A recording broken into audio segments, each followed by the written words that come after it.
A harsh text is sent in a moment of heat. A relationship gets strained by words you wish you could take back. 2,000 years ago, the Roman philosopher Seneca called anger a brief insanity. He called it a temporary madness we choose to inflict on ourselves. That's not just a poetic phrase, it's a precise diagnosis. A diagnosis of our most destructive emotion. So we're going to unpack Seneca's argument. His argument that anger is a voluntary surrender of reason. We'll examine the heavy cost of these fleeting outbursts. And we'll uncover the practical Stoic tools that can lead to emotional mastery. You'll get a clear framework, an actionable framework to disarm anger before it ever takes hold. We'll investigate why a moment of rage feels so justified and why it leaves only regret. We'll look at how ancient thinkers understood the physiology of fury. They understood it long before modern science. So what does your last moment of anger reveal? What does it reveal about the stories you tell yourself? Seneca said anger is a brief insanity. He meant that literally. It wasn't just a phrase for being upset. It was a clinical description of a total psychological takeover. For the Stoics, reason was the core of our humanity, that quiet, guiding voice that keeps us from pure impulse. Anger, to Seneca, is the voluntary silencing of that voice. It's when we hand the keys of our mind to a chaotic passenger, a screaming one that makes anger different from sadness or fear. Those can cloud your judgment, but anger actively evicts reason. It declares a hostile takeover. He said an angry person was like a rabid animal, biting at anything that moves, blind to friend or foe. Or like a building collapsing in on itself, where the structure meant for shelter becomes the source of destruction. Think of the last time you saw someone with road rage. The honking, the gestures, the dangerous swerving. In that moment, the logical goal arriving safely is completely forgotten. The person isn't driving a car anymore. They're piloting a weapon of pride or an online argument where insults fly faster than thoughts. The original point vanishes. It's replaced by a raw need to win, to hurt, to be right. Logic isn't just gone, it's chased out. Can you recall a moment you felt taken over like that? A harsh word to a loved one, a door slammed, a decision made in red-hot haste. Looking back, how did you judge your actions in that state? There's often a strange split. In the fury, everything feels justified, necessary, righteous. But in the calm afterward, you see a stranger's behavior. You see the madness Seneca talked about, and that shows the first crucial thing. Anger isn't something that happens to you. It's something you, however briefly, choose to become. Anger at injustice. You'd think that's different, that it's righteous. Seneca saw that coming. He said, sure, the best of us will feel a sting. A shock, seeing something wrong, but they don't let that sting turn into rage. That's the line, the Stoic line, between seeing clearly and being clouded by a feeling. Between observing a wrong and letting your own reaction wrong you. The good person, he said, acts from duty, from reason, not from being agitated. Anger doesn't make your judgment for justice sharper. It drowns it. When you're furious, you're not looking for a solution. You're looking for a release. You want to punish, to lash out, to make them feel what you feel. That's about you, not about fixing anything. Marcus Aurelius, the emperor, put it simply. He wrote that when people do wrong, it's from ignorance. They think the bad thing is good. So our job, he said, isn't to be angry with them. It's to show them a better way, with kindness if we can. This isn't just accepting things, it's a kind of strategy. A clarity. Picture two people. They see the same unfair thing. The first one is hot with fury, public anger. They shout, they accuse, their face is red. Their message might be true, but now it's wrapped in hostility. People stop hearing the point. They start reacting to the anger. The cause gets lost. The second person feels that same first jolt, that disapproval, but they take a breath. They turn that energy into something calm, something determined. They gather facts, they speak with a firmness that's measured, they point to a path forward. Their energy goes outward toward fixing it, not inward toward a personal fight. Which person actually changes things? Which one gets respect instead of fear or someone just dismissing them? Think about a time you felt righteously angry. Did that feeling help you build a good argument, or did it make you say things you wished you hadn't? Did it bring people to you or push them away? Anger, even when it calls itself justice, is still a kind of madness. A temporary one. It trades the long work of real change for the short, sweet thrill of letting the madness win. And that thrill is useless. Seneca wrote about the body rebelling. He talked about the face getting flushed, the heart pounding, fists clenching, the voice turning harsh, breaking up. These weren't just metaphors, they were observations. He was documenting a physical takeover, proof that anger is a kind of madness. The conscious mind gets pushed aside, the animal part takes over. What he was seeing 2,000 years ago is what we now call fight or flight.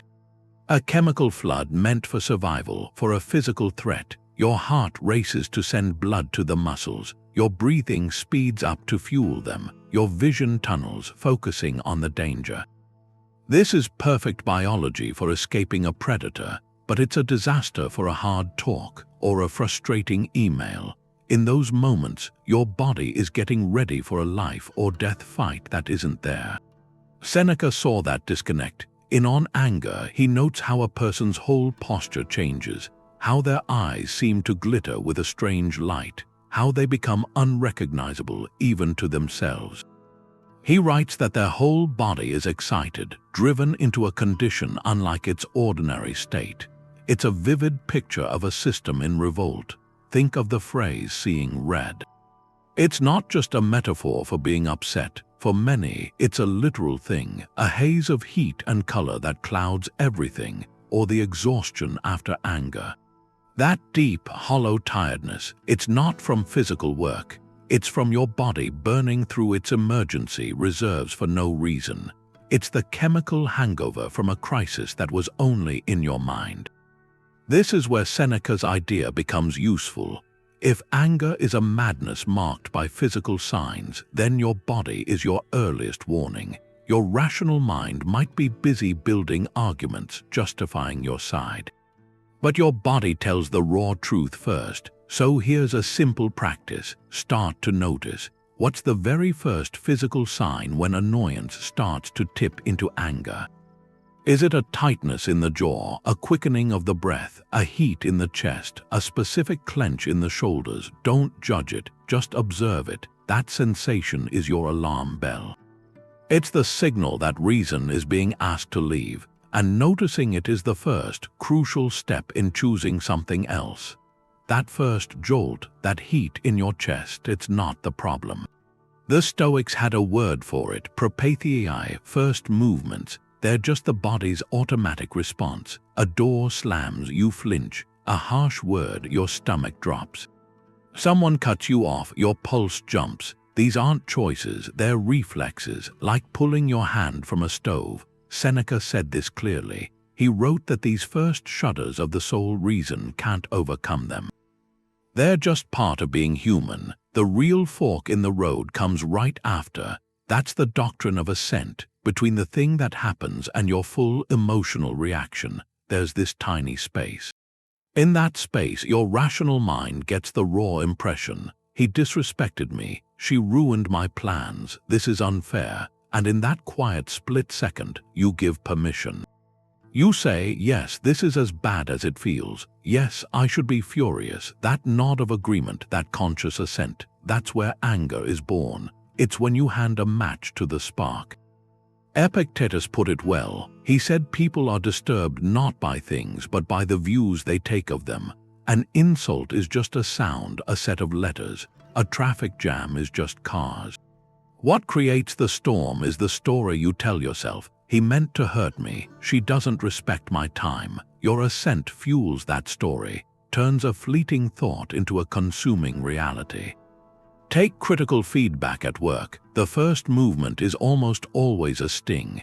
A flush, a tight throat, that's involuntary. But what happens next? One person feels the sting, takes a breath, and listens. They might not like it, but they hold it lightly as information, not an attack. They don't assent to the story that this defines their worth. Another person feels the same sting, and their mind races. My boss is out to get me. This is unfair. They don't understand. They assent to that narrative. They feed it, replay the conversation, draft replies in their head. In that quiet space of judgment, they've chosen to cultivate resentment. The event was the same. The first movement was identical. The whole difference was in what each person agreed was true about it. That's the power Stoicism points to, the power to intercept that automatic yes. Your task isn't to stop the initial sting. That might be impossible. Your task is to guard that gap. To notice the story arising, and before you endorse it, to ask one simple question. Is this necessarily true? Anger needs a story. That first flash of heat, that initial jolt, it's just a start. For it to really take hold, to burn, it needs a narrative, a compelling one, where you're the one who's been wronged and the other person plays the villain. That's what the mind does right after something happens. It replays it, it assigns motives, it imagines what they must be thinking, what they must believe. It projects forward, seeing all the ways this might happen again. Each time you go through that loop, it's like adding another piece of wood to the fire. Seneca understood this. He observed that the angry person actually enjoys their anger. They nurse the grievance. There's a kind of bitter satisfaction in building the case against the other person. This storytelling isn't just reporting. It's an act of creation, and it's almost always a work of fiction. Marcus Aurelius had a tool for this. He wrote it down for himself, a simple, sharp reminder. Everything we hear is an opinion, not a fact. Everything we see is a perspective, not the truth. You can apply that to your own internal story. The story you're telling yourself about why they did what they did, that's your opinion. It's not a fact. You don't have access to the truth of their intentions. You only have the event itself. Take a simple case. A friend is 30 minutes late. The event is straightforward. They are not here at the time you agreed. The first feeling might be concern, then a touch of irritation. That's natural. But then, if you're not careful, the storytelling starts. They don't value my time. This is typical. They're just being inconsiderate. You check your phone. No message. The story gets worse. Now they're ignoring me. This is disrespect. Your body tightens. Your mood shifts. By the time they show up, apologetic, explaining a traffic accident blocked the road, you're already sitting in a fire you built yourself. The offense, the lateness was small. The suffering, your anger was large, and it was built entirely on a story you wrote and then believed. The Stoic approach is to take that story apart before it burns you up. When you feel that irritation building, you stop. You ask, what is the bare fact here? The fact is, they are not here. That's all it is. Everything else, the idea they're disrespecting you, that this is a pattern, that they think their time is more important, that's your added judgment. Your opinion, your narrative, can you hold just the fact without the story? It's very hard because the story feels real. It feels justified, but that's the practice. Seeing the space between the event itself and the tale you wrap around it. Your anger isn't really about what they did. It's about what you decided it meant. So find a current irritation, something small, a coworker's cluttered desk, a relative's loud habit, a stranger's short tone. Look at your reaction. What's the factual event? And then what's the detailed, subjective story you've attached to it? That story is the fuel, and you're the one holding the match, trying to stay angry for a whole day. Not just annoyed, but really furious. It's almost impossible. Your body can't keep it up. You get distracted. You need to eat, or you get tired, or something makes you laugh, and just like that, it's gone. That's what Seneca was getting at. It's temporary. Anger is like a fire in a small space. It burns through all the fuel, your energy, your attention, and then it has to go out. It burns hot and fast, and then it's over, just smoke. He called it the most hideous emotion, the most frenzied, because in its pure form it can't last. It's a seizure, and a seizure can't go on forever. We aren't built to run at that pitch, that frantic, outward energy. It's exhausting. A shouting match leaves everyone hoarse. Drained, usually nothing is solved. You're just tired. The rage spends itself. It either fades into nothing, leaving confusion behind, or it cools, and it hardens into something else. That something else is often a grudge, a cold bitterness, but here's Seneca's point. That cold bitterness, that's not anger anymore, that's a choice.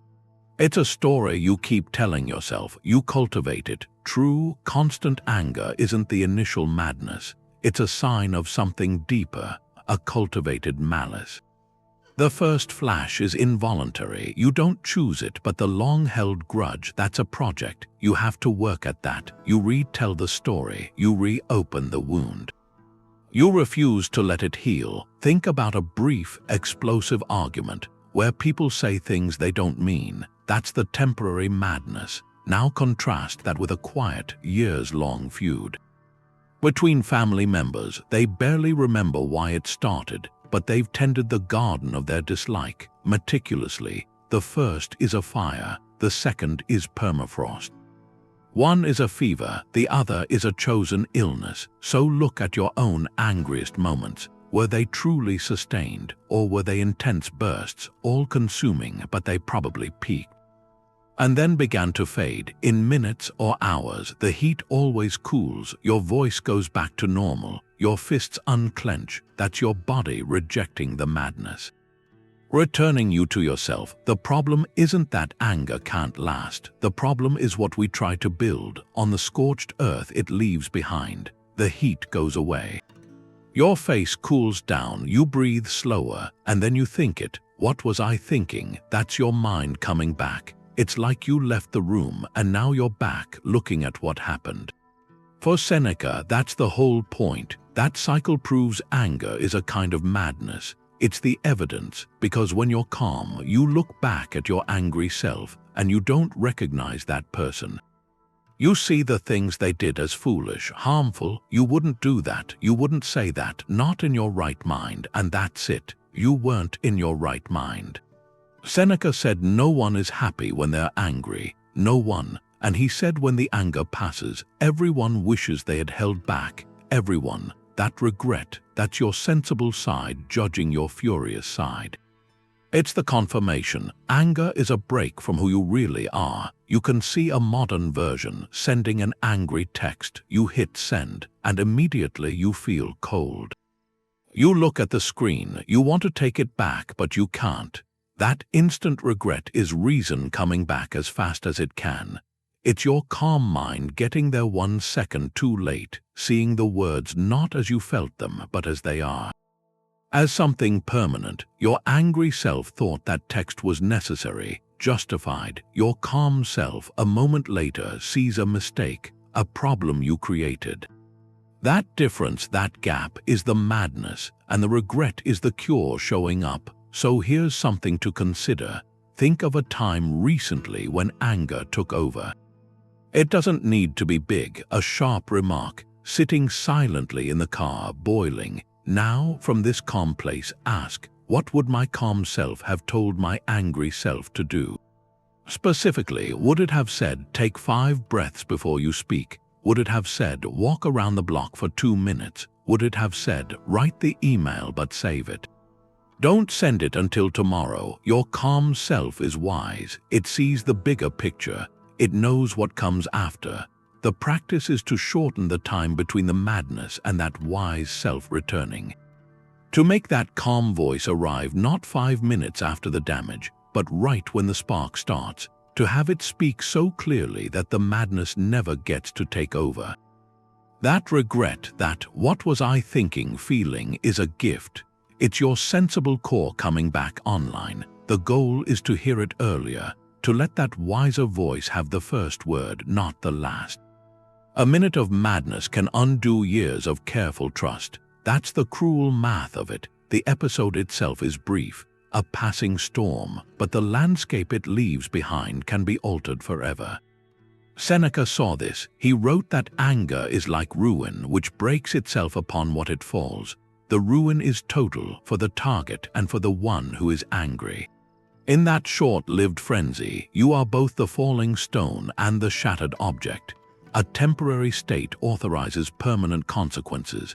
A relationship nurtured for a decade can be fractured by one sentence. Spoken in heat, a professional reputation built on competence and calm can be overshadowed by a single public outburst. The anger passes in an hour. The memory of it, the judgment it invites, can linger for a lifetime. Seneca warned that under anger's influence, we say and do things calm reason would never permit. We become architects of our own regret, building structures of harm we then have to live inside. History is littered with these costly minutes, a gifted leader whose legacy is forever marred by a legendary temper. Their strategic brilliance is remembered second, their volcanic rage is remembered first, or a family estrangement that began not with a grand betrayal but with a holiday argument. One that spiraled out of control. Words were said that could not be unsaid. The specific grievance fades, but the rift remains, a quiet monument to a single lost afternoon. On a smaller scale, it's the email sent in frustration to the entire team, undermining your own credibility. It's the harsh critique given to a child in a moment of impatience, leaving a wound far deeper than the mistake warranted. The angry mind believes it is correcting or teaching or defending, but it is only destroying. It trades a long-term bond for the short-term relief of expression. So before you engage in that gap between feeling and reacting, conduct a simple inventory. Ask not what this anger will gain you now, but what it might cost you later. What trust could be eroded? What respect might be forfeited? What peace could be shattered? Visualize the potential aftermath as clearly as you feel the present provocation. Is this fleeting feeling worth that lasting price? The Stoic asks this not to suppress emotion, but to introduce perspective. To let the wiser, future-facing part of you have a vote before the temporary madness casts the only ballot. Seneca talked about rehearsing life's irritations. The Stoics called it Premeditatio Malorum, Premeditation of Troubles. It sounds pessimistic, but it's not. It's a strategy for serenity. The idea is simple. If you calmly anticipate the small frictions of the day, you remove the shock. You disarm the surprise that usually ignites anger. You don't get furious at the rain for being wet. You expected it. You brought an umbrella. This practice is building a psychological umbrella for the storms of human behavior. In his letters, Seneca described doing this deliberately. Before going into a crowded forum, he'd prepare his mind for the noise, the jostling, the inevitable rudeness. He'd visualize it all happening, not to dread it but to accept it in advance. To meet the folly of the world with preparedness, not with passion, he wrote that we should tell ourselves each morning, "Today I'll meet the busybody, the ungrateful, the arrogant, the deceitful, the envious, the unsocial." All these things happen because of their ignorance. When you walk out the door already expecting these behaviors, their arrival doesn't feel like a personal affront. It feels like the day unfolding as predicted. A rude comment from a stranger isn't a shocking violation. It's just the busybody checking in, right on schedule. You can apply this to any modern friction. You have a stressful meeting. Instead of just worrying, you premeditate. You calmly think through what might happen. Someone might dismiss your idea. The discussion might go in circles. Someone might take credit for your work. You see these possibilities not with anxiety, but with a detached clarity. You're mapping the terrain. When you walk into that room, you're not walking into an emotional ambush. You're walking onto a field you've already surveyed. The same goes for a daily commute. You mentally rehearse the traffic jam, the slow driver, the person who cut you off, you see it happening, and you see yourself responding not with clenched teeth, but with a sigh and a patient adjustment of your plans. You've already decided how you'll meet this moment with calm indifference. This isn't about expecting the worst to happen. It's about refusing to be emotionally hijacked when less than ideal things, which are part of life, inevitably do. The goal is to transform potential anger into mere observation. So here's a small experiment for tomorrow. Pick one common, daily irritation that usually sparks a flicker of annoyance in you. It could be a long line at the coffee shop, a certain coworker's habit of interrupting, the chaos of getting the family out the door in the morning. Tonight or first thing tomorrow, spend 2 minutes mentally rehearsing it. See the situation unfold in detail, and see yourself in it, not as a victim of circumstance, but as a calm observer who simply deals with what's in front of them. You're preparing your mind so that when reality matches your rehearsal, your response is not a surprise, even to you. There's that old piece of advice: when you're angry, count to 10. It's a Stoic idea, and it's not about pushing the feeling down. It's about putting a gap in there between the spark and the fire. That pause is a choice. It's you taking the wheel back from the passenger who's just shouting directions. Seneca had practical advice on this. He said the first medicine for anger is just to delay. Don't do anything in that first heat. Don't speak, don't act, and if you can, change your posture. If you're standing, sit down. If you're sitting, lie down. That physical shift disrupts the momentum. It tells your whole system a different path is available. The pause has one purpose. It lets that first involuntary movement, the jolt, the heat subside. Like a wave going back out, it creates a pocket of quiet where your rational mind can come back and offer a better option. It breaks the automatic assent. Think of it as a circuit breaker. Anger wants to complete a circuit from insult to outrage to retaliation instantly. The pause throws the switch. It stops the current. It prevents the short circuit that burns everything out. In that stillness, you're not reacting, you're preparing to respond, and there's a world of difference between those two. So in practice, you need simple, physical triggers, something you can do without thinking. It could be taking one slow, deep breath before you speak. Not a dramatic sigh, just a conscious inhale and exhale. It could be leaving the room for a glass of water. It could be saying, "I need a moment to think about that." It could be placing your hands flat on the table, feeling the solid surface, grounding yourself. The action itself almost doesn't matter. Its power is in the space it creates.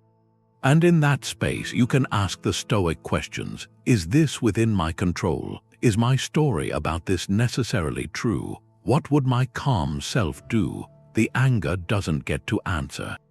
Your wiser self does. For the next week, commit to one of these, just one. Decide now. The next time you feel that familiar heat rise, you'll deploy it. You'll take the breath, you'll walk to the window, you'll say you need a moment. The goal isn't to never feel the sting. The goal is to build the habit of creating that gap. To make the pause your default before the temporary madness gets a vote. Seneca thought our real trouble isn't the big, obvious wrongs. It's the small stuff. The daily friction. He saw it as a kind of trained flaw, a habit where you teach yourself to be annoyed, to feel frustrated at any little thing that doesn't go your way. You keep lowering the bar for what makes you angry until almost anything can set it off. The world starts to feel like a minefield. A slow website feels like a personal attack. A rainy day feels like a betrayal. It's not just irritability, it's a philosophy, a quiet belief that the world should bend to your will, and when it doesn't, which is always, you feel that fury is justified. You make yourself fragile. Epictetus named the mechanism. He said happiness and freedom start with one simple thing: seeing what's in your control and what isn't. Your opinions, your impulses, what you want, what you do, that's yours. Everything else, your reputation, your health, your property, how other people act, that's not. The main task, he said, is to sort it out, To be able to say, this is up to me and that is not. Get it wrong, and you build your peace on things you can't control. You hand your emotional remote to every stranger, every traffic jam, every random event. Your happiness depends on how you use your impressions, not on making the world match them. Think about a cancelled flight, same event for everyone at the gate. One person feels the heat rise. They go to the counter, voice tight. They tell the agent about their important meeting, their ruined plans. They demand something. They tell the story to anyone listening. Their whole night becomes a fight they can't win against a system they can't change. Their suffering is huge and they made it themselves. Another person hears the same announcement, feels the same disappointment, but they take a breath. They see this is outside their control. They go to the counter, rebook for the next flight. Then they find a seat, get a coffee, pull out the book they've been meaning to read. They text to reschedule. Their evening is calm, maybe even useful. The obstacle isn't a personal offense. It's just a fact to navigate which person is free. The one raging against reality or the one adapting to it. The difference is the threshold. One trained themselves to see inconvenience as an insult. The other practiced accepting life's friction. So the challenge is this: pick one expectation you carry, one belief about how others should act or how your day should go that regularly feeds your irritation. Maybe it's that your commute should be smooth, or that your family should just know what you need, or that your work should always be recognized, just one. For a week, practice lowering that expectation, not into cynicism but into a calm acceptance. When the traffic is bad, note it as a fact, not a failure. When someone forgets, see it as human forgetfulness, not a slight. You're not lowering your standards, you're raising your threshold for peace, you're taking back the remote. Seneca says to see the person who offends you as someone who's mistaken, not a monster. That's the Stoic method for letting go of anger. You stop seeing someone who wants to hurt you. You start seeing someone who's just confused. They're operating from ignorance or bad judgment or their own private hurt. What they did comes from a misunderstanding.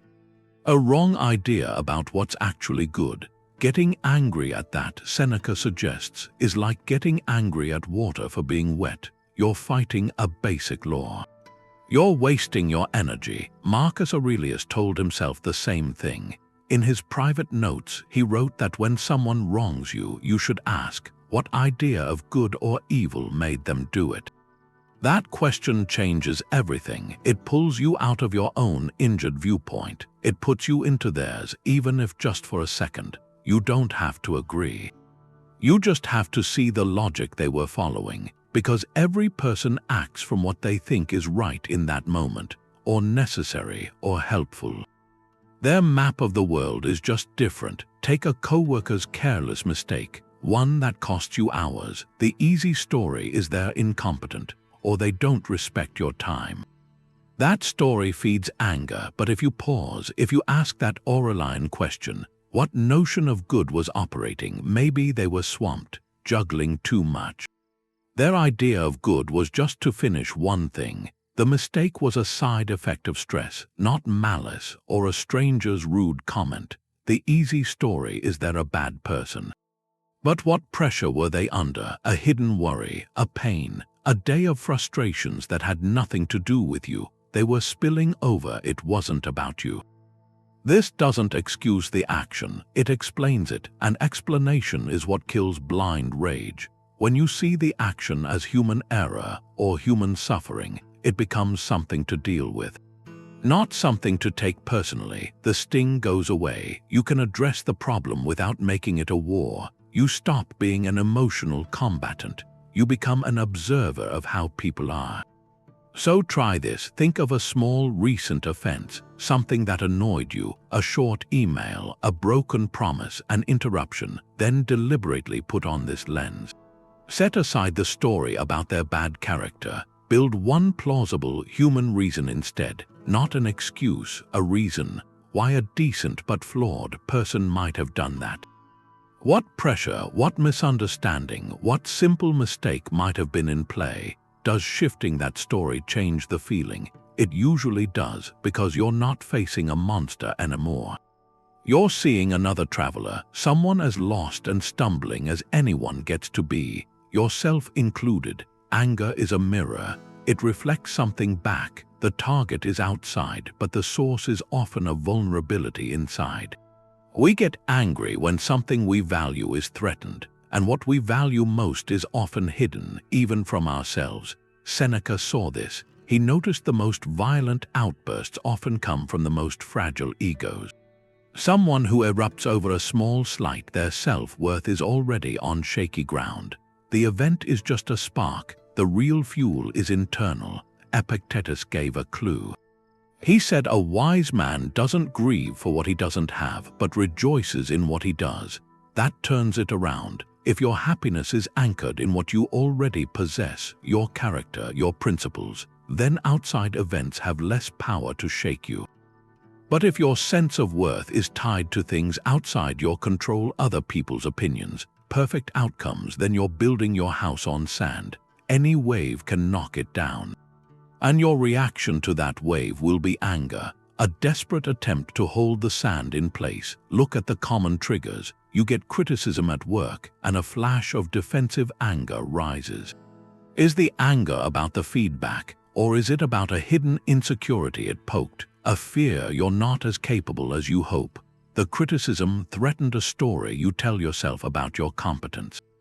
The anger is the shield. A friend changes plans last minute. You feel irritation. Is it about the change, or is it about your unmet desire for control? For a predictable world, the disrupted plan challenged your illusion of command. The anger is the protest, even road rage. Another driver cuts you off. The immediate story is they're rude, disrespectful, but look deeper. What feels threatened? Your safety, yes, but also your status, your right to that space. Your sense of autonomy. The anger is a reassertion of your territory. In each case, the external event is just the occasion. The real drama is internal. The anger points to a tender spot, a place where your peace depends on something you can't fully command. That's the Stoic insight made practical. Your emotional reactions aren't random. They're diagnostics. They show you where your attachments are, where you've handed a piece of your happiness over to the unpredictable world. So next time you feel that heat rise, pause. In that gap, ask one question. Not what did they do wrong, but what about me feels threatened right now? Is it my desire to be seen as competent, my need for order, my wish to feel respected? Name the internal value that feels under attack. Just naming it changes everything. It turns the mirror toward you, and in that reflection, you might see not a monster, but a human being. One who is afraid of something, one who wants something. The anger becomes a teacher, showing you where your work for true peace actually lies. We think anger gives us power. But Seneca says no. He said anger isn't a tool. It's a malfunction, like pulling a broken lever. You think it'll move the world, but it just breaks your own machinery. He wrote that anger is unsuited for every task we try to use it for. It's useless for punishment, because punishing in rage means you're out of control. You exceed reasonable limits. It's useless for teaching. A mind clouded by fear or resentment can't learn. It's useless for persuasion. Hostility just makes the listener defensive. Anger is never useful, not even in war. The calm, disciplined soldier is more dangerous, more effective than the furious one. This is a radical idea. We have this myth of productive anger, that it fuels us, that it makes us strong, that it cuts through nonsense, but Seneca says look at the results. Not the feeling, the outcome. Anger clouds judgment when you need it most. It makes you predictable. Your opponent can push your buttons, lead you into traps. Your actions become clumsy, oversized reactions, not precise moves. Think about a conflict with a partner. One approach is the heated argument. Voices rise. Accusations fly. Past grievances become weapons. The goal, understanding, a solution gets lost. The conversation becomes a battle for dominance. You might win the fight by shouting loudest. But you lose trust, you create new wounds, the relationship is weaker. Now picture the calm conversation. It requires more discipline. You state your feelings without blame. You listen without interrupting. You focus on the future, on what can be done, not on past wrongs. This approach is more likely to reach a resolution. It builds respect. It's harder in the moment, but it's more effective. Which method actually solved the problem? Anger didn't cut through anything. It just made a bigger mess to clean up. The same applies to ambition or fighting injustice. The activist fueled by pure rage may burn out or alienate allies. The one guided by calm strategy gathers facts, builds coalitions, works within systems, creates lasting change. Their energy is sustainable. Their message is heard. So think of a time you used anger as fuel. To power through a project, to confront someone, to prove a point. Look past the initial surge. Did that anger lead to the best solution? Did it foster collaboration? Did it leave relationships intact, or did it create damage? Did you achieve your goal, but at a cost you regretted? Anger promises strength, but it delivers a brittle, temporary force. It often breaks what you are trying to build. True power, Seneca says, is in the unshakable clarity that remains when the heat has nowhere to go. Anger moves through a room like a virus. It doesn't need words, a tense posture, a sharp tone, these carry it. Seneca saw this. He saw how one person's fury could light up a whole group, rational individuals turning into one raging mind. He called it a contagion, a madness that multiplies because anger doesn't stay contained. It looks for a target, and when that target fires back, the cycle starts. One spark finds fuel, and suddenly there's a fire nobody remembers starting. The Stoic aim in all this isn't to fight fire with fire, it's to become a firebreak. The point where the contagion stops because you refuse to carry it. Think of a workplace tension. A manager, stressed, snaps at an employee in a meeting. The employee feels that sting, their face flushes, they say nothing then, but the anger simmers. Later, they go back to their team and with a clipped tone hand out an unreasonable task. A team member, now burdened, goes home irritable and snaps at their partner over something small. The partner, hurt, is short with a child. The child storms off and slams a door. One initial outburst from pressure ripples outward, poisoning interactions across lives. No one meant to spread it, but by reacting to the spark instead of absorbing it, they became its carrier. Seneca warned about this in crowds. He wrote that anger in groups is especially destructive. It deprives us of our senses collectively. Reason is the first casualty. In a mob, the individual's moral check disappears into the roar. The shared emotion feels like righteousness, but it's a shared madness. The Stoic practice is to step out of that chain reaction.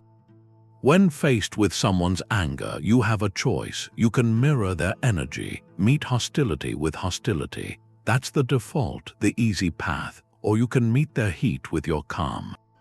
This doesn't mean being a doormat. It means your response is chosen, not triggered. You listen, you pause, you might say, I hear your frustration. Let's talk about what's actually happening.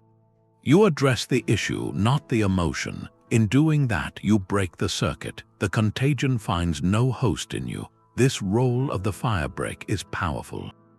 But it asks for self-command. It means swallowing your own first impulse to retaliate. It means seeing the other person's anger not as a declaration of war, but as a symptom. A symptom of their own temporary madness. Your calm becomes a silent invitation for them to rejoin the world of reason. Sometimes it works, sometimes it doesn't. But even when it doesn't, you've prevented the cycle from expanding through you. You've contained the damage to a single front instead of opening a second. So look at your own circles, your family, your friends, your colleagues. Can you see a recent cycle of tension? A low-grade irritation that bounces from person to person. coloring conversations for days. Your role in that system isn't neutral. You're either a conduit passing the negative energy along, maybe adding your own spin, or you're a circuit breaker. The next time you feel the pull to join in to gossip, to complain with heat, to add your own sharp edge to a shared frustration, pause. Ask a simple question. Am I about to spread this or absorb it? Choosing to absorb it isn't weakness. It's the strategic application of peace. It's how one person practicing Stoic clarity can begin to calm a room. That plea for serenity, it goes back to ancient Rome. Epictetus, a philosopher who was once a slave, he started his handbook with a division. Some things are up to us and some things are not. What's up to us are our opinions, our impulses, what we want, what we avoid. What's not up to us are our bodies, our property, our reputations, any public office we might hold. So what's ours is the work of our own mind. Everything else belongs to the world. The Stoics had a term for those external things, preferred indifference. You can prefer health to sickness, wealth to poverty, respect to scorn, but you have to stay indifferent in a deep way to whether you actually get them. Your tranquility can't be tied to their arrival because they aren't truly good or evil. Only your own choices, your character, your virtue, that's what's good. Only the opposite of those is evil, so anger becomes a huge category error. It's the storm that starts when we treat an external event, something not up to us, as if it were a real evil. We confuse what happens to us with what we are. A lost promotion is an external outcome. A shift in the market, a manager's bias, a competitor's strength, those aren't in your sole control. To rage against that result is to rage against the weather. It's treating a preferred indifferent like it was a verdict on your soul. The good, the thing that was truly up to you, was the quality of your work. Your diligence, your creativity, your integrity in the process, that's yours. No one can take that. If you anchored your peace there, then losing the title or the raise stings, but it doesn't devastate. It doesn't justify fury because your worth was never on the table. The anger comes from believing mistakenly that it was, so take a current frustration. Maybe it's a friend who keeps canceling plans. Break it down with Epictetus's knife. What's not up to you, their schedule, their priorities, their decisions, that last-minute text. What is up to you, your request for clarity, your decision to adjust your expectations, your choice to spend the newfound time well, your judgment not to weave a story of personal slight. Your work is only in that second column. The first column is just the world doing what it does. Your anger, if you feel it, is a demand that the first column obey you. It's a rebellion against reality itself. You can try this simple sorting exercise. Write down the two columns. Under, not within my control, list the facts of the situation, the other person's actions, the systemic delay, the broken object. Under, within my control, list your next thought, your next word, your next chosen action, and then see where your emotional energy is going. Is it fighting the left column, or is it building the right one? That shift in focus from the uncontrollable to the actionable, that's where the temporary madness loses its power. Seneca said to meet the world's absurdities with a quiet smile. Not a snarl, it's a subtle tool, a specific kind of humor. It works as a pressure release for anger. It doesn't mock the situation or the person in a cruel way. It gently mocks your own serious reaction to it. It creates distance. You step back from the emotional script you were writing. You see the scene from a different angle. A ridiculous one. Marcus Aurelius did this in his private thoughts. He'd remind himself of the brief, frantic dramas of human life, people posturing for fame. Squabbling over trifles, all of it soon forgotten. He saw the cosmic comedy in it, not to be cynical, to regain a sane perspective. When you can see the slight absurdity in your own outrage, its power over you weakens. Think of a modern irritation being cut off in traffic. The immediate story is one of disrespect, danger, personal violation, your body tightens, your mood darkens. Now apply a dash of this stoic humor. Internally, you might think, there goes someone having a much worse day than I am. Or they must be rushing to a very important meeting about poor life choices.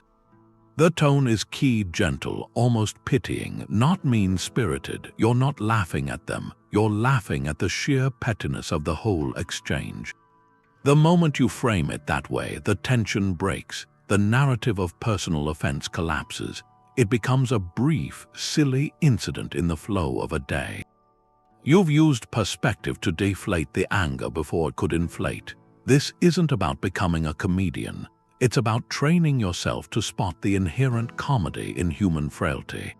Starting with your own, when a coworker repeats the same tedious point in a meeting for the third time, instead of simmering, you might note the theatrical repetition. The Greatest Hits album is playing. When you spill coffee on your shirt right before a presentation, the angry story is about ruin and clumsiness. The humorous refrain is about being a human Rorschach test for the audience. It's a shift from this is a catastrophe to this is a minor, universal human moment. The practice is simple, but it requires catching yourself in that gap. Before the anger story solidifies, look for one mildly humorous angle, just one. It doesn't have to be laugh out loud funny. It just has to be enough to introduce a crack in the monolithic seriousness of your reaction. What's a small, recurring annoyance in your life? The dog barking next door, the endless software update, the mysteriously disappearing pen from your desk. Can you find a gentle, humorous thought about it? Perhaps the dog is practicing its opera career. The software update is the machine's way of meditating. The pen has embarked on a great adventure. This mental playfulness isn't denial. It's a conscious choice of perspective. It's you deciding that this event is not worthy of your inner peace. You meet the temporary madness not with a fight, but with a quiet, internal smile. And in that smile, you find your freedom again. Your body knows first, that tightness, that heat. The pulse picks up. Because anger is a physical takeover, the body is also the way back. Seneca understood that. He said, when you feel it coming, soften your face, relax your brow, unclench your jaw, take your voice down to a whisper. He knew this wasn't just pretending. It was a loop. By changing the outer signs, you send a signal inward. You tell your nervous system the emergency is over. The body listens and the mind starts to clear. It's a practical intervention. You don't wait for peaceful thoughts. You start with the machinery of the body, and peace of mind follows. It's a way to manage that first involuntary movement, to give your reason a stable place to stand. One of the simplest tools is the breath. When anger hits, your breathing gets shallow and fast. Taking control of it lowers your heart rate, calms the system. It's a physiological override. A method like the 4-7-8 breath works for this. Breathe in through your nose for 4, hold it for 7, then exhale slowly through your mouth for 8. That long exhale is the key. It triggers the relaxation response. You aren't thinking your way out, you're breathing your way out. 3 or 4 rounds of that can create enough space for your wiser mind to step in. You can also engage the body more fully. Progressive muscle relaxation. Start with your feet. Tense each muscle group for a few seconds, then let it go completely. Work your way up to your face. It shows you where you're holding tension, often the shoulders, the jaw, the hands, and it teaches the contrast between strain and ease. It physically shows that relaxation is a choice, or change your environment, move. A brisk 5-minute walk outside works. The rhythmic motion helps metabolize the stress hormones. It walks off the adrenaline. It also breaks the mental loop of grievance. Seneca would have approved of that deliberate removal, using motion to disrupt the stagnant pool of rage. The goal is to make these practices habits, not just for emergencies. Your task is to choose one, just one physical technique. Maybe it's the 4-7-8 breath, or a minute of relaxing your shoulders and face, or a commitment to stand and stretch at the first sign of tension. Practice it daily, even when you're calm. That isn't wasted effort, it's training. You're building a neural pathway, a default setting. So when the heat does rise, your body already knows the route back to cool clarity. What single physical signal will you teach your body to follow? Will this matter on your deathbed? It's not a morbid question. It's a tool. The Stoics had a practice. They called it the view from above. You pull the camera back, way back, from this moment to your whole life, then further to history, and further still to the stars. From there, a rude email, a forgotten favor, a resentment over a parking spot, it all shrinks. It becomes a speck, a brief flicker in a vast story. Anger needs a narrow view.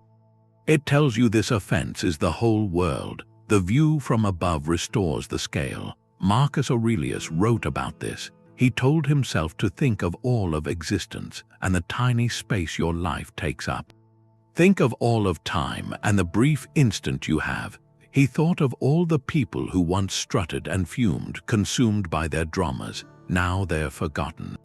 Turned to dust, their anger died with them. It left no trace. This, he said, puts things in their place. It shows you what's worth your energy. Take a modern example. A harsh, anonymous comment online. In the moment, it feels like a violation, a personal attack. Your heart races. You want to type a furious reply. The story builds. This stranger is malicious. They want to humiliate you. You have to defend yourself. Now pull the camera back. A year from now, will you remember this comment? 5 years from now, on the last day of your life, thinking about love, lessons, quiet joy, will this text from a stranger even cross your mind? The view from above answers no. It was always a ripple. Your anger would have been a storm for a ripple, or a professional slight. A colleague takes credit for your idea.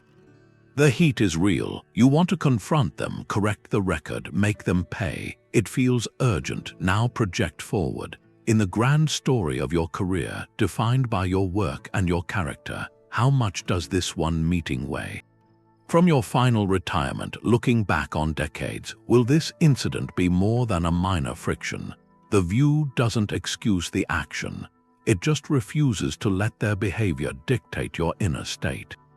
This practice is an antidote. It's for anger's temporary madness. It inserts a pause. When you feel that surge before you agree to the story, ask the deathbed question. Will this occupy my mind in my final hours? The answer usually shrinks the provocation back to its true size. It shows the anger as a costly overinvestment in something that won't last. So next time you feel that heat rise, stop, close your eyes if you can. For 10 seconds, imagine yourself at the end of a long life. Look back from that calm to this moment. See the scene from that distance. The intensity fades. The proportions correct themselves. You're not minimizing your feelings. You're maximizing your perspective, and from that higher ground, the path forward becomes clear. It becomes quiet and free. Clapping back feels powerful. It feels like standing your ground, but the real ground might be the quiet space you don't fill, the space you create by not clapping back. Forbearance isn't weakness. It's strength, just wearing a different uniform. The Stoics saw this. Seneca saw it. They argued that true courage, real fortitude, shows up not in the angry outburst, but in the choice to withhold it. It takes more power to absorb a blow, to feel the sting and consciously choose a different path. Anger is a reflex, forbearance is a strategy, and strategy requires command. Seneca wrote that the greatest remedy for anger is delay. Just postpone the reaction. He called that the first medicine, but he went further. He said it's the sign of a great mind to bear injuries patiently. Not to ignore them, to bear them, to carry the weight of the offense without being crushed by it, without needing to immediately throw that weight back. This patience isn't passivity, it's active endurance. It's the courage to stay in the arena of your own principles when every instinct screams for a cheaper victory.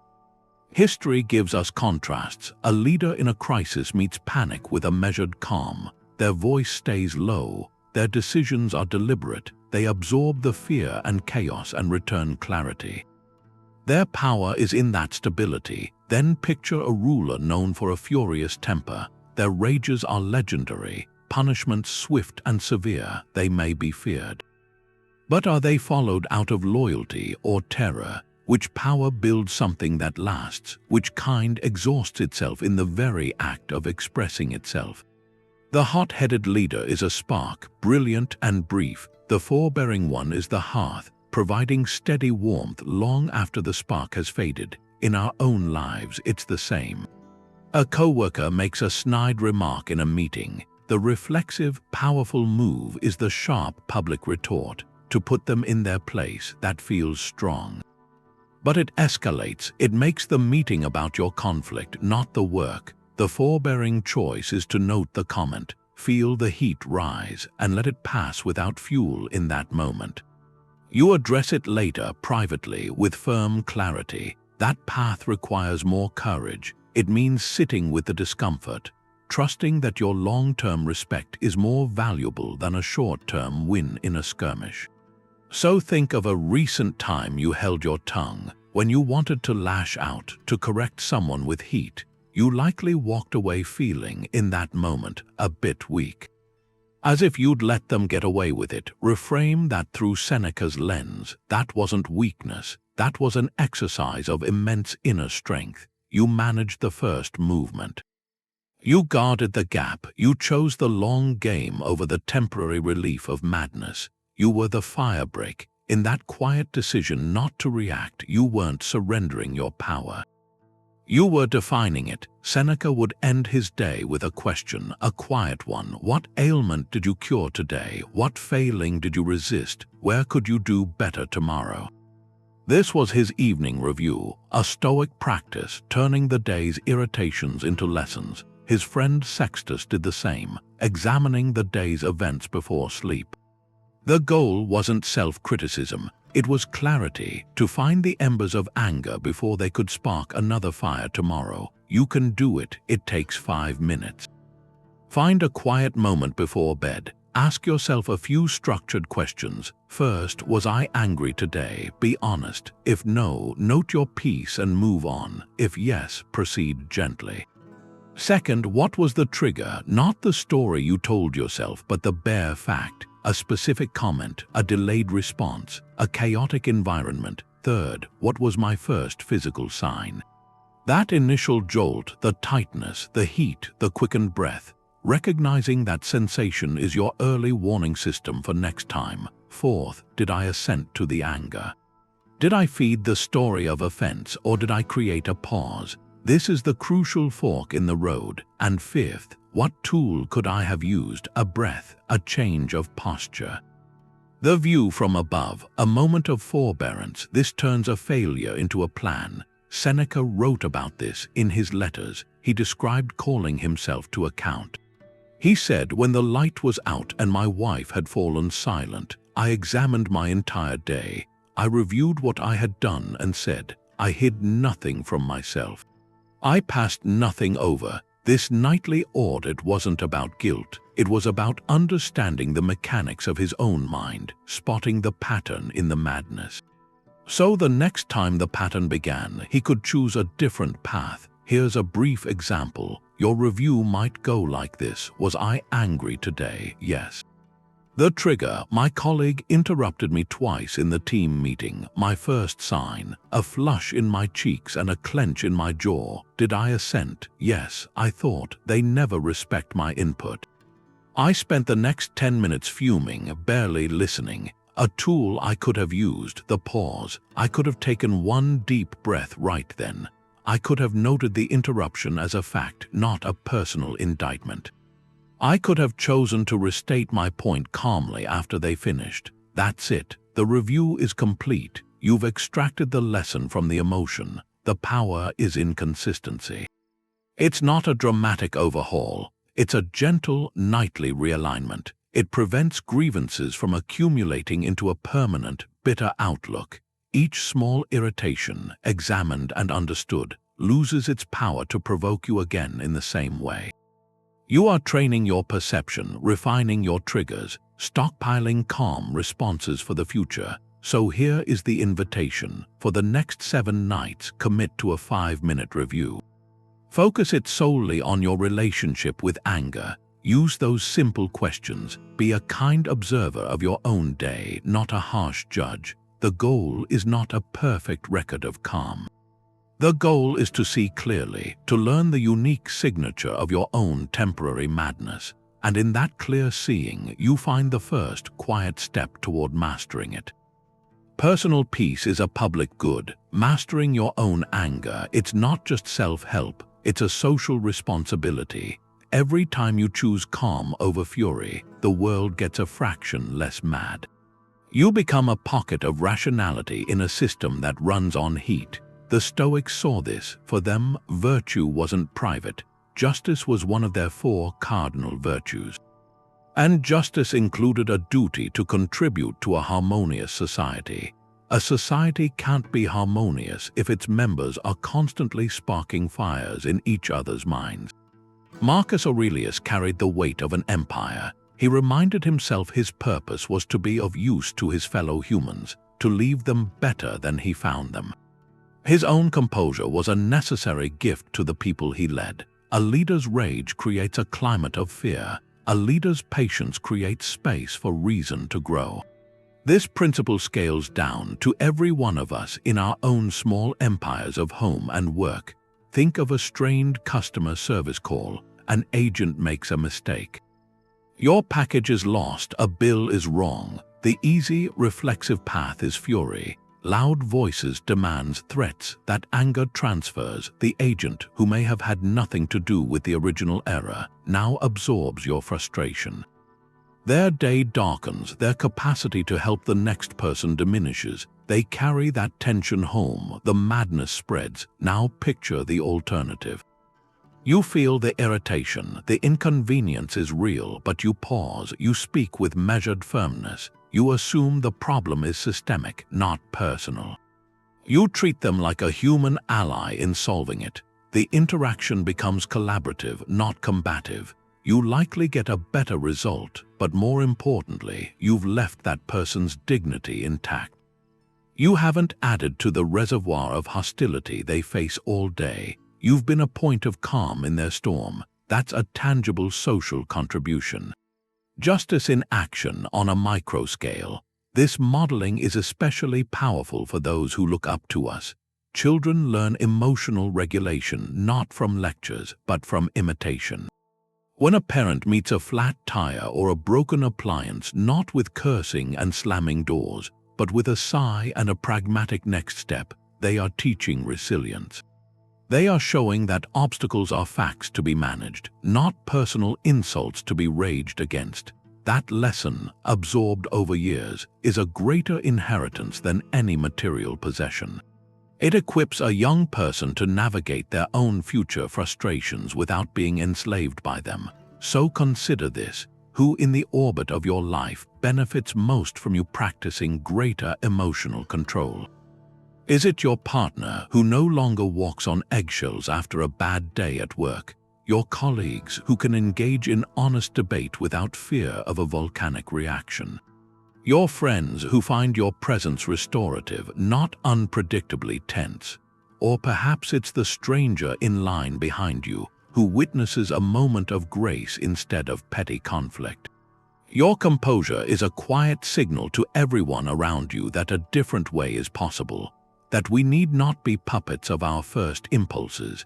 By mastering the temporary madness within ourselves, we slowly, person by person, conversation by conversation, build a slightly more sane world. And that may be the most practical form of Stoic justice any of us can practice. The roar of anger is often the sound of helplessness. When you can't change a situation, when you can't control another person, when events just spin away from your plans, that feeling of powerlessness can ignite a furious protest. Anger becomes a desperate attempt to feel some agency again, even if that agency is destructive. It's the storm you create because you can't command the weather. Stoicism goes straight to that root. It says the pain isn't from the helplessness itself, but from a mistaken belief about where our power should lie. We try to control the uncontrollable, and the inevitable failure feels like a personal defeat. The anger is the backlash. Epictetus's dichotomy of control is the tool for this. He drew a clear line. Our own judgments, our impulses, our desires and aversions, our efforts, these are within our power. Everything else, our bodies, our possessions, our reputations, the actions of others, is not. When we invest our sense of control and our peace in that second category, we're building on sand. The tide will always come in, and our anger at the tide is the madness Seneca described. It's a rebellion against a law of nature. Take the traffic jam. You're trapped. Your schedule is ruined. You have zero control over the brake lights stretching ahead, the accident, the timing of the lights. The typical anger is a futile fight against reality, gripping the wheel, muttering, checking the clock. You pour energy into a battle you can't win. The Stoic pivot is to apply the dichotomy. What's not within your control? The traffic, the delay, the other drivers. What is within your control? Your breathing, your choice of music, the decision to call ahead and say you'll be late. Your attitude toward this pocket of time, you can see it as stolen time or as found time. You can listen to that podcast you've been saving. You can use the silence to think. You move your effort from the impossible task of moving the cars to the possible task of governing your own experience. The helplessness evaporates because you've re-anchored your power where it actually exists. This applies to more charged situations. A loved one makes a self-destructive choice. You've advised, you've pleaded, but the final decision is theirs. That helplessness can curdle into a hot, frustrated anger.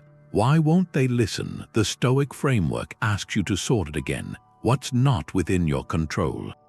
Their ultimate choice, their journey, their consequences. What is within your control? Your compassionate communication, your healthy boundaries, your own emotional equilibrium, your decision to be present or to step back.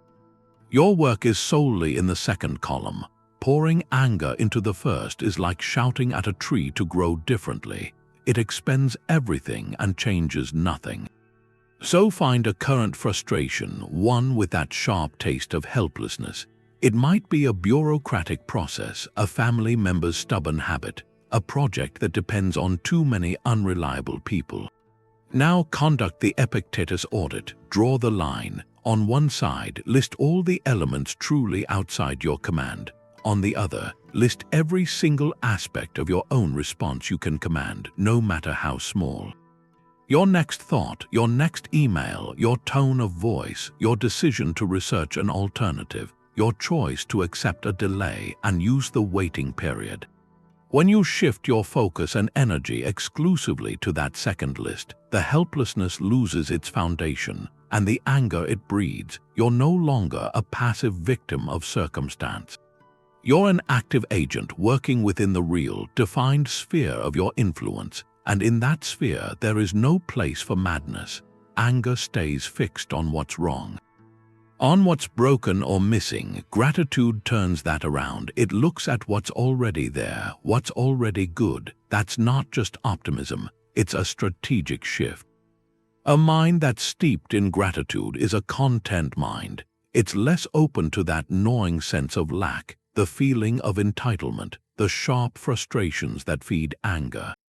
You can see gratitude as a kind of preemptive strengthening. It builds an inner abundance that makes the temporary madness of anger feel foreign, unnecessary.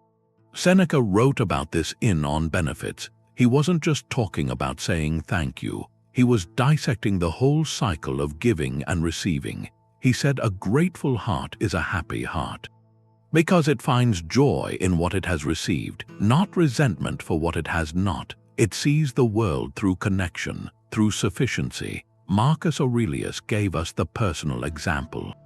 In his private journal, he would start by listing things he was grateful for, not grand ideas, specific, humble details. He wrote about his good health, the education he got, the friends who supported him, even the simple fact of having fresh bread, a bed to rest in. that daily ritual wasn't sentimental. It was a philosophical exercise, him actively cataloging the gifts of existence, deliberately countering the tendency to notice only the irritations. You can bring this into a moment of rising irritation with a simple, disruptive practice. When you feel that familiar heat start to build, maybe in a long line or after a critical comment, you pause. Before you feed the story of what's wrong, you mentally list 3 things you are genuinely grateful for that have nothing to do with the situation. They should be small, concrete: the warmth of the sun through a window, the reliable taste of your morning coffee, the memory of a friend's laughter, the feeling of your breath moving easily. This isn't about denying the problem, it's about putting it in a larger context. It reminds your nervous system that your world is not collapsing. It is vast and it contains many points of light. That simple list creates a moment of cognitive space. It dilutes the frustration by reminding you of abundance. To build this muscle, consider a daily anchor. Start or end each day by noting one specific thing you are grateful for, in your mind or in a brief note. The key is specificity, not my family, but the way my child asked for a story tonight. Not my job, but the productive silence in the office for 30 minutes this afternoon. That practice trains your attention to scan for goodness. Over time, your default setting begins to tilt away from scarcity and towards sufficiency. And a mind that feels fundamentally sufficient has little need for the desperate protest of anger. What small, specific gift from today can you quietly acknowledge before you sleep? Stoics weren't trying to become robots. That's a really important point. They weren't after some cold, blank state. The word they used was apatheia. It sounds like our word apathy, but it means something completely different. Apatheia is freedom from the pain, those destructive, irrational passions, the storms that take over your reason. Anger is the main one, or consuming envy. Paralyzing fear, grief that turns into a prison. The idea was to clear those chaotic storms from your mind, not to get rid of all feeling. A calm sea can still have gentle waves. A clear mind can still feel deep affection, genuine joy, a steady sense of purpose. Seneca wrote a letter often called on joy. He describes the Stoic wise man as full of a constant, serene cheerfulness. A joy that comes from within, from virtue, not from the unpredictable gifts of fortune. This man feels warm love for his friends. He feels a sober concern for his community. He acts from a deep sense of duty. That's not apathy. It's the opposite. It's engagement, but from a place of unshakable inner stability. Think about 2 ways to respond to a friend's hardship. One is a turbulent, anxious panic. You feel their pain so acutely it becomes your own suffering. You're swept up, you can't think clearly about how to actually help. That's a pathos, a passion. The other response is a calm, deep compassion. You feel for them, you understand the gravity of the situation, but your mind stays clear. Your focus is on practical support, on being a steady presence. Your emotional energy goes outward as care, not inward as distress. That clarity is apatheia. It lets you be far more useful or take purpose. Anger can feel like a powerful motivator, but it's a frantic, burning fuel. It exhausts you and often burns what you're trying to build. The Stoic alternative is a sense of duty, a commitment to justice driven by reasoned choice. That drive is steady. It doesn't depend on being offended or agitated. It comes from a quiet decision about what is right. It's sustainable for a lifetime, not just for a heated moment. So consider a personal loss. There's a natural human sadness. A feeling of absence, it aches. That feeling isn't a failure of stoicism. It's a testament to your capacity for love. The destructive passion would be a grief that refuses all consolation. That turns the loss into a permanent darkness, shutting out any future light. That grief has become a master, commanding you to stop living. Apatheia isn't the absence of the initial ache. It's the refusal to let that ache become a tyrant. It's the space where you feel the sadness, honor what was lost, and still choose to move forward with the life that remains. The goal isn't to feel nothing. It's to make sure that what you feel doesn't enslave your capacity to think, to choose, and to do good. This isn't something you figure out in a week. It's the whole project of philosophy, really, a lifelong thing. Seneca talked about philosophy as a daily practice for the soul, like exercise is for the body. You don't lift weights once and then you're strong. You don't meditate for an afternoon and call yourself enlightened. Strength gets built through repetition. Peace gets built that way too, by showing up on the days you don't want to, and it's the same with anger. Every time you feel that heat and you choose to pause, that's a rep. Every time you catch yourself in a story of grievance and you question it, you're strengthening a new muscle. A moment of forbearance, a choice of perspective over passion, that's an act of sculpture. On your character, you're not just suppressing a feeling, you're building something, a wiser version of yourself, more resilient, more just. The Stoic aim was never perfection. It was progress, a flawed human being moving toward greater virtue. So think of the small frictions, the daily ones, not as nuisances to get rid of, but as your training ground. The long line at the store isn't stealing your time. It's offering you a chance to practice patience. A critical comment isn't an attack, it's an invitation. To practice clarity, to practice discernment. A disrupted plan isn't a personal affront. It's a lesson in adaptability. When you reframe these moments as practice, their charge changes. It becomes less about what's happening to you and more about who you're choosing to become through it. Your next challenge, whatever it is, that's not an interruption to your peace. It's the material, the very material your peace is forged from. So see it that way. Meet it not with dread, but with a quiet curiosity. What kind of person will I be in this moment? The one ruled by the temporary madness, or the one who remembers their training? That question, asked again and again over a lifetime, that's the essence of it. The Stoic way, it turns philosophy from an abstract idea into the breath, the very breath of your daily life. Seneca's message is simple. Anger isn't something that just happens to us.